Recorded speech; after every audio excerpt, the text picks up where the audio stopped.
जय भीम मित्रांनो, मी देवेंद्र इंदुरकर पुन्हा एकदा आपलं सगळ्यांचं स्वागत करतो माझ्या चॅनलवर, ज्याचं नाव आहे बाबासाहेब नानसेवत्री.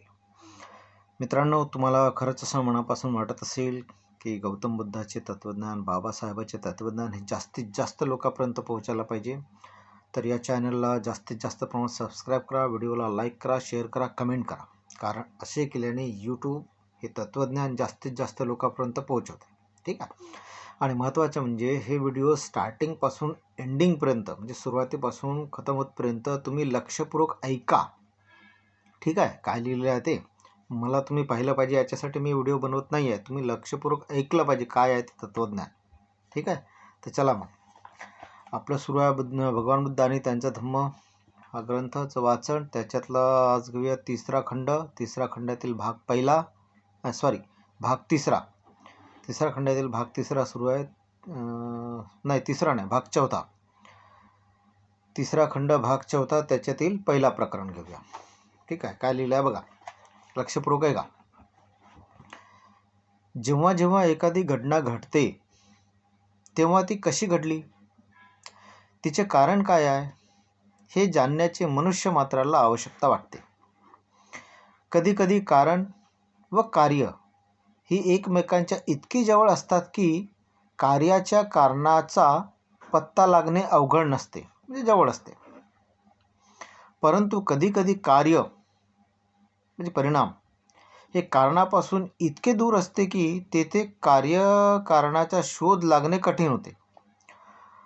ढोबळ दृष्टीने पाहता असे वाटते की या परिणामाला कारणच नव्हते. लक्षपूर्वक आहे का. ठीक आहे. तेव्हा मनात असा प्रश्न उत्पन्न होतो की ही घटना घडली तरी कशी. अशा वेळी सर्वसामान्य उत्तर असे असते की ही घटना काहीतरी दैवी कारणाने म्हणजेच चमत्काराने घडली असावी.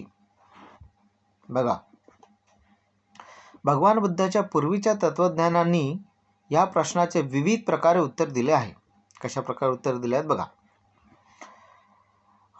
कच्चायन पकुध कच्चायन हा प्रत्येक घटनेला कारण असल्याचे मानितच नसे. तो म्हणत असे की घटना कारणाविना स्वतंत्रपणे घडत असतात. मख्खली घोषाल मानित असे की घटनेला कारण असले पाहिजे, परंतु तो असा प्रचार करीत असे की ते कारण मानवी शक्ती बाहेर कुठेतरी प्रकृती किंवा अनिवार्य आवश्यकता किंवा वस्तुजातातील अनुत्पन्न नियम किंवा पूर्वनियोजित दैव अशा सारख्या गोष्टीत शोधले पाहिजे, असं त्याचं म्हणणं होतं. भगवान बुद्धांनी अशा सिद्धांताचे खंडन केले. त्यांचे म्हणणे असे की प्रत्येक घटनेला कारण असते. एवढेच नव्हे तर प्रत्येक कारण हे मानव निर्मित अथवा प्रकृती निर्मित असते. काळ म्हणजे समय, प्रकृती, अनिवार्य आवश्यकता इत्यादींना कोणत्याही घटनेचे कारण मानणे ह्याला विरोध होता भगवान बुद्धाचा, हे लक्षात घ्या. जर काळ, प्रकृती, अनिवार्य आवश्यकता हीच फक्त घटनेची एकमात्र कारणे असतील तर मग आमची स्थिती काय. मानवाची आपली स्थिती अस्तित्वात राहण्यास काही प्रयोजन राहत नाही. तर मग मनुष्य हा काळ, नियम, प्रकृती, आकस्मिकता, ईश्वर, दैव, अनिवार्य आवश्यकता यांच्या हातातील एक बाहुले मात्र आहे काय, असे भगवान बुद्ध म्हणतात. जर मनुष्य स्वतंत्र नसेल तर माणसाच्या अस्तित्वाचे तरी काय प्रयोजन. तो जर दैवी चमत्कृत विश्वास ठेवू लागला तर त्याच्या बुद्धीचा काय उपयोग, आहे की नाही.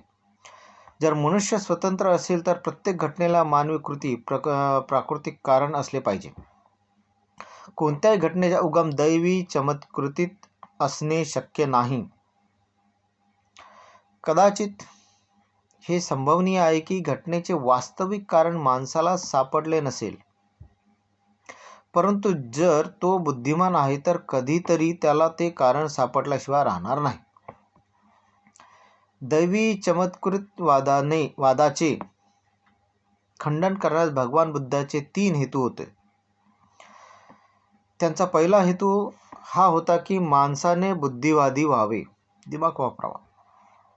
त्यांचा दुसरा हेतू माणसाने स्वतंत्रतापूर्वक सत्याचा शोध लावण्यासाठी प्रयत्न करावा असा होता. त्यांचा तिसरा हेतू असा होता की ज्या भ्रामक समजुती माणसाची शोध करण्याची जी प्रवृत्ती तिला मारक ठरतात असे उगमस्थानच नष्ट करणे. यालाच बुद्ध धम्माचा हेतुवाद म्हणतात. हा हेतुवाद बुद्ध धम्माचा मुख्य सिद्धांत आहे. तो बुद्धिवाद शिकवतो आणि बुद्ध धम्म जर बुद्धिवादी नसेल तर तो शून्य ठरेल.